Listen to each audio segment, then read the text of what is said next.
This small village in Wisconsin has been designated as a National Historic Landmark. Thanks to our underwriters. My father taught me that to make great bakery, you have to do it the right way. O&H Danish Bakery, where Kringle traditions begin. Together, doing good for 130 years. Horicon Bank. It's the natural choice for community banking. There's no place like Oconomowoc. Explore, play, shop, stay. Visit Oconomowoc. Support for this program provided by Plum Media. Elevating conferences and meetings with smooth, stress-free production. Financial support has been provided by our friends at Greenfire, a construction management company, the Friends of PBS Wisconsin, and the Friends of Main Streets. If you haven't watched every episode of John McGivern's Main Streets, you can catch up because they're all available on YouTube, where you'll also find additional content never seen on the show. John McGivern's Main Streets, on PBS and on YouTube. Great combination.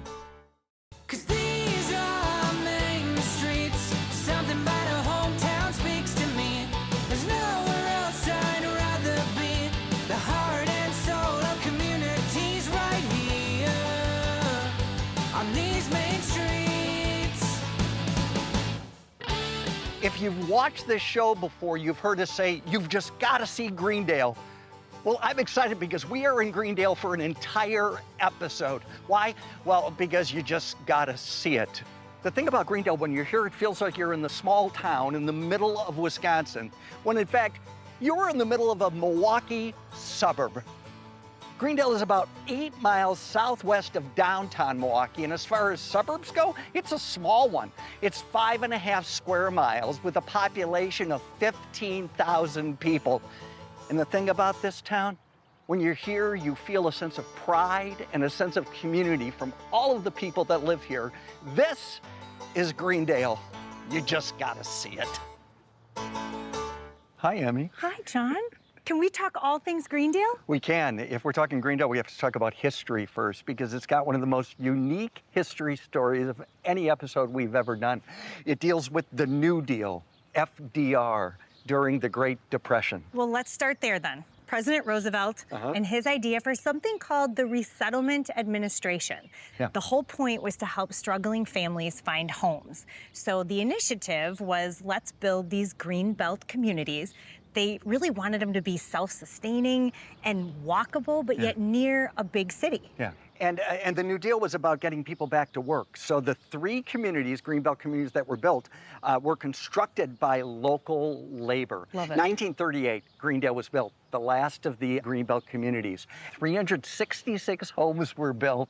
And in 1938, what do you think the rent was in one of these? Oh gosh, I'm gonna guess less than $50 a month. You're right, 19. $19? Yes. I spend that on hairspray. You know, unfortunately, only 3 communities were built. Okay, but the good news is what they built during the program is all still here and it's still standing. The government was like, let's just sell these homes that are already built to people who want to live in the village. Great planning is what it was. And I can't wait to show you what makes it so special. And we'll start right over here. Oh, okay? good. Yes, yes, yes. If you ever run into somebody who says they live in Greendale, this is what you have to ask them. So what section do you live in? Yeah, because it goes back to the planning of this community. It was divided into 4 different sections. There's an A section, a B section, a C section, and a D section. And each section, the names of the streets all started with the same letter.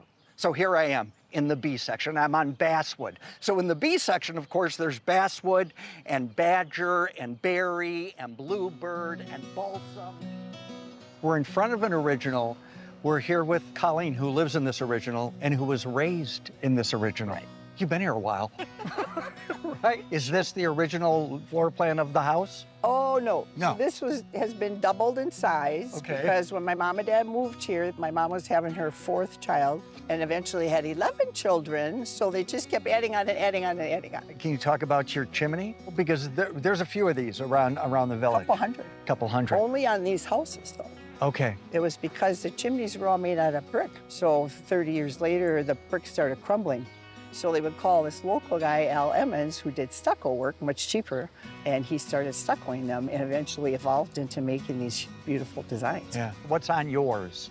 It took me a long time to decide. The high school is right up there.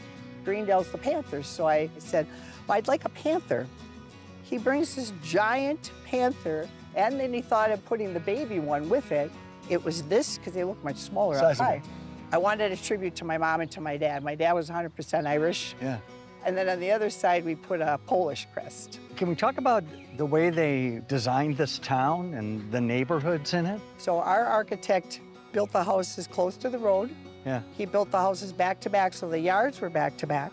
That was all on purpose, Yeah. because you get to know your neighbors. He built almost every single original street was dead end. At the end of every street is a pathway. The pathways all connect to each section.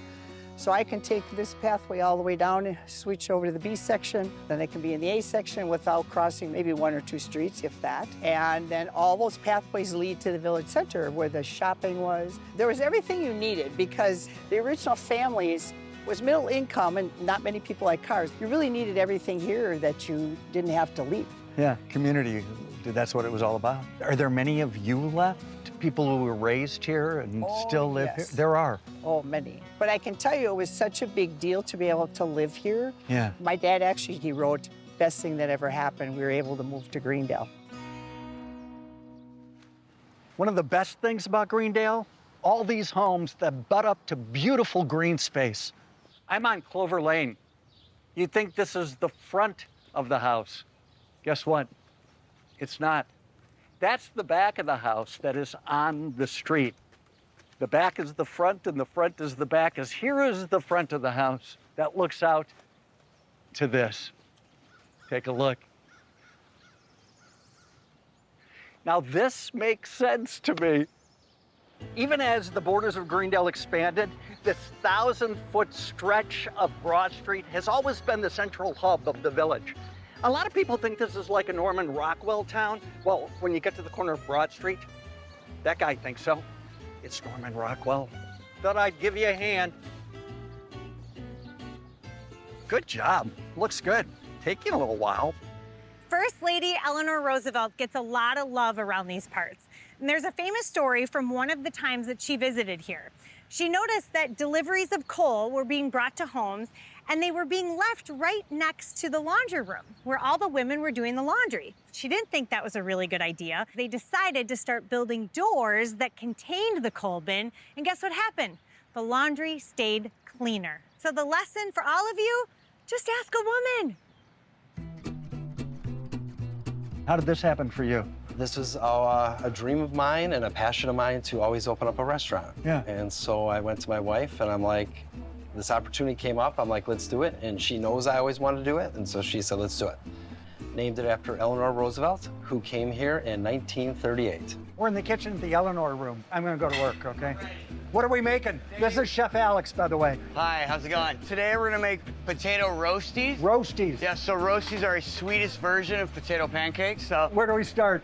the crowd loves them fried. We don't want to be too fancy. We still want to be approachable. Yeah. I want to make food that my mom and dad will come eat. You know, we do everything from scratch here. You know, we don't pre-order anything. Talk about the concept of the food. We love going out to small plate restaurants. And so it's kind of what we were looking for when we did this. They look good to me. Yep, and that's it. Those are our potato roasties.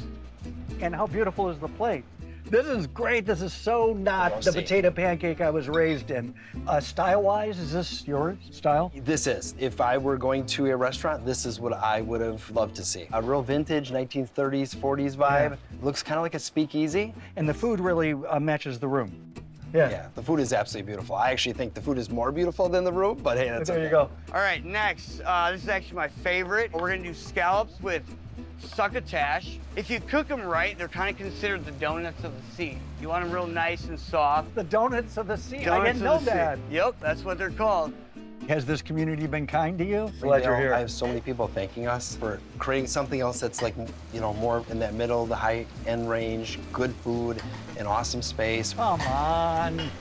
And the smell is the best. The farmers that grow the food before it even get delivered put a lot of work.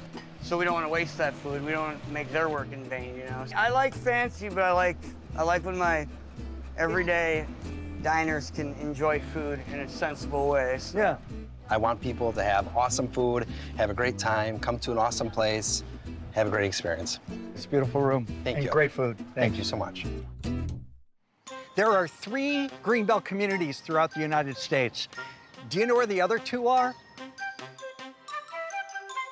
In addition to Greendale, the other 2 Greenbelt communities are Green Hills, Ohio, and Greenbelt, Maryland. Now, Greenbelt refers to the natural area that surrounds an urban area, or Greenbelt could refer to a fabulous accessory for a great white dress.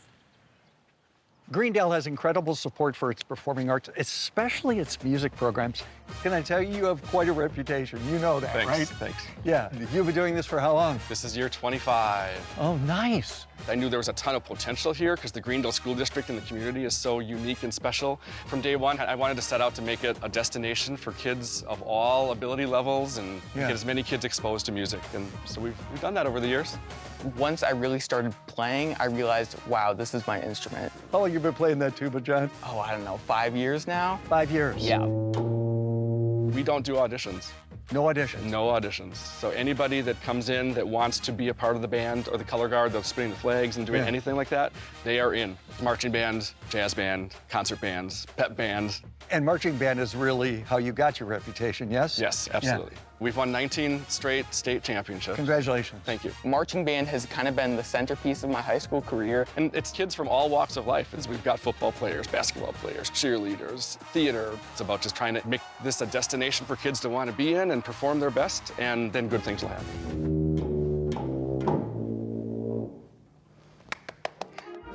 You know, not every school district has orchestra. Even the fact that we have an orchestra program is kind of unique. And do they start them in 4th grade? We do, which is great, because we just want kids to be able to see if it's their thing, right? To find their niche. And for some of them, it's super cool to watch them figure out that this is their thing, that they really love, and they've just found kind of a place. So you've seen kids in 4th grade, and now you see them in high school, don't you? Yes. How great is that? I just watched some more of them graduate, and it's really cool to see, like, not only them grow as musicians, but as people. I'm so proud of them to see that growth for sure. Theater is fleeting. I think it's really inspiring that you get to see something live and magical, and you get to be a part of it for just that 2 hours. Right. What you do is joyful. Thank you. Yeah. Is this a typical community theater, do you think? It's a little bit of a different caliber. I think we hold everybody here to a very high standard because we know they can reach it. And do you choose a production because you know you have the talent for that show, or do you choose a show and hopefully the talent shows up? Well, I know we're always gonna have the talent here. Yeah, we have artists that are professional artists, emerging artists, and local artists, so we know they're gonna come. So the arts are alive, supported, being produced here in Greendale. Greendale magic. Oh, yeah. When you visit Greendale, you can't help but notice all of these beautiful flowers. I want you to guess how many flowers are planted each summer in the village of Greendale? The village of Greendale plants over 40,000 flowers every single year. We're gonna call that flower power. Okay, Emmy, it's field workshop, tinker, create, and imagine. Erin, what's going on here? Kids can come in and use any materials that they can find and tinker. And they can come in, we call it kind of free-form creative play. Literally do anything that they can conceive. Oh my gosh, this is like a child's dream. You're the chief tinkerer. Yes, and I pride myself in being a lifelong tinkerer. You know, you could just try. You could just follow an interest, follow your curiosity, put something together, see what comes out of it. It's a lot of mess. So in this space, you can see, we don't worry about that. It can be messy, and that's okay. I'm scared right now. You should be. Just so you know. He's nervous. Okay. Our splatter room is a space where you can get a little crazy. I am going to introduce you to Alex. She is our splatter extraordinaire. So we will suit you up in complete covered gear. We give you a head covering and all the works. And then we're gonna give you a canvas. We're gonna put that up on the wall. We've got the lights off, the black lights on, and we give you a bunch of neon paint, and you can splatter away. Ready to splatter and get crazy? It's already steamy. She said we could get wild. We have a lot of groups who come in, birthday parties, Girl Scout troops, Boy Scouts. We even have families, reunions, we have bachelorette parties, we have all kinds of things. So it's really fun for all ages. All right, grab your paint. Okay. There you go. There you go. Yep. I like this already. No rules. No. You got the stuff on your face already. And then not only do we have paintbrushes that you can splatter What else with, do you have? we have syringes. Oh, that's fun. Little That high, I like. little high. If splattering is what they want, they got it. Wash your face! I think you did really good. Alex, this was so fun. Thanks, you're a good teacher. We found a historic site here in Greendale that's even older than the village. It's the Trimborn Farm. It dates back to 1851, when this was the largest lime producer in all of Wisconsin.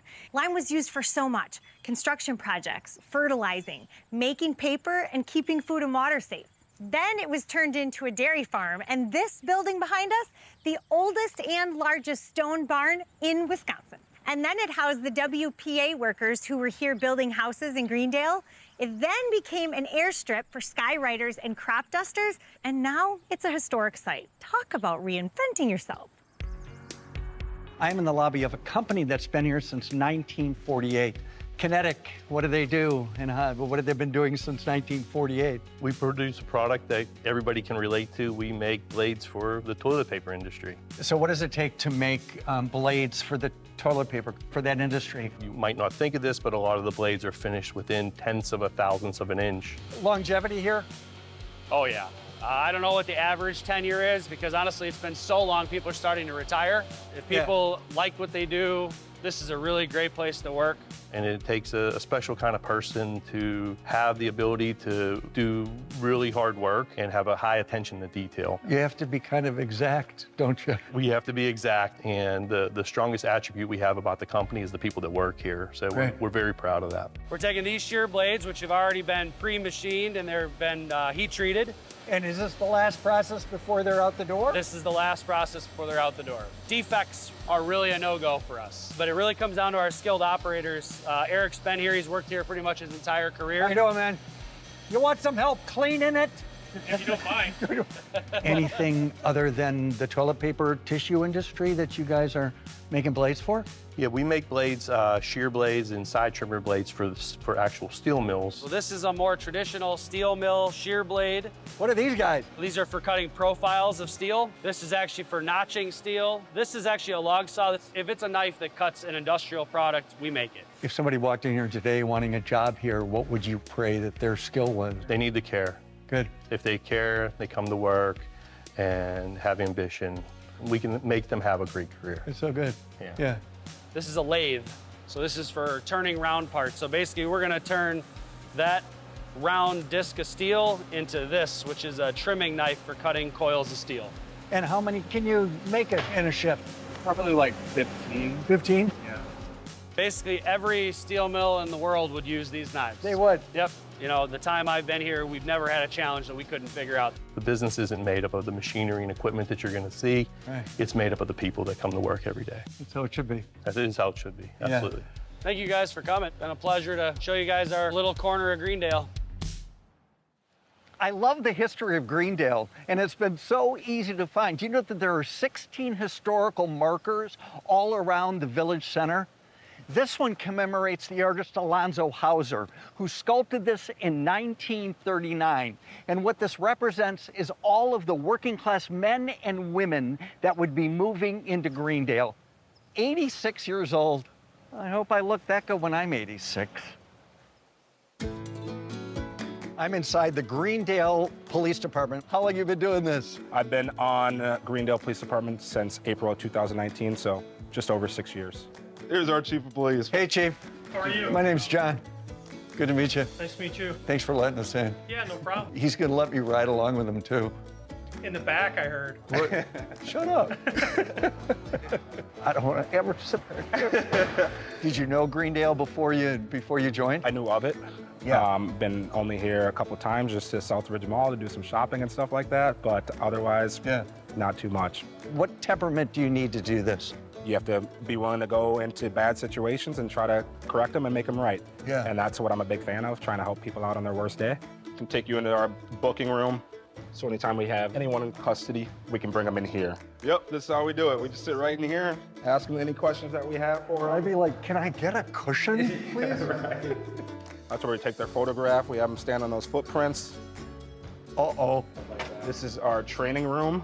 He looks beat up. He does look beat up a little bit. Yeah, he's hurting today. Officer Voigt is getting his partner, who is Officer Junior. Have you seen Junior? Are you the only canine officer? Yeah. You are? Yeah.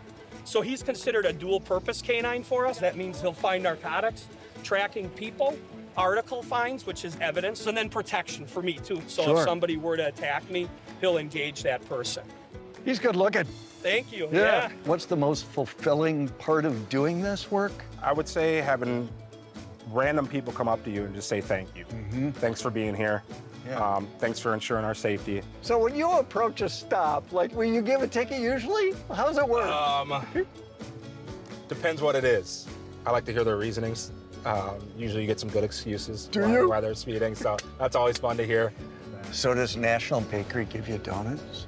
They do sometimes, yeah. They're good. They are very good, yeah. You can come see what life was like here in Greendale in the 1930s right here on Apple Court. The Greendale Historical Society purchased this original and then renovated it to look just like it did in the 1930s.